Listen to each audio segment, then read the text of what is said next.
আগামী জাতীয় নির্বাচন কবে হবে এ নিয়ে আলোচনা যুক্তিতর্ক চলছে রাজনৈতিক মহলে। চলতি বছরের মধ্যেই ভোট আয়োজনের দাবি অনেক রাজনীতিকের। মাঠের সংবাদকর্মী তারা তো নীতি বুধবার জাতীয় প্রেস ক্লাবে বাংলাদেশ জার্নালিস্ট অ্যাসোসিয়েশনের অনুষ্ঠানে যোগ দেন বিএনপির স্থায়ী কমিটির সদস্য সালাহউদ্দিন আহমেদ। নির্বাচন বিলম্বের কারণ জনগণের কাছে তুলে ধরার আহ্বান জানিয়ে ৫ আগস্ট স্মরণীয় রাখতে সেদিন জাতীয় ভোট আয়োজনের দাবি জানান তিনি। আমরা যদি এই সরকারকে সফল হতে দিতে চাই তাহলে সরকারকে গাইড করার জন্য, পরিচালনা করার জন্য আমাদেরকে যথেষ্ট সমালোচনা করতে হবে।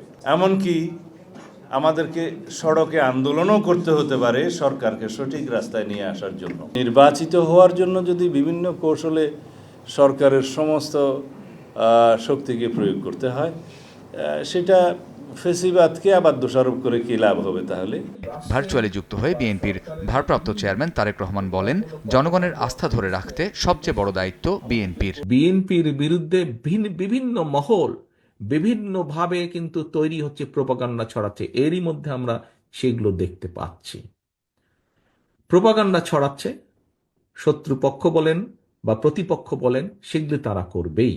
দেশের সংকটকালীন মুহূর্তে বিএনপি এসে দাঁড়িয়েছে। দেশের মানুষ বিএনপির উপরে আস্থা রেখেছে। প্রতিটি নেতাকর্মীর দায়িত্ব হচ্ছে এই আস্থাকে ধরে রাখা।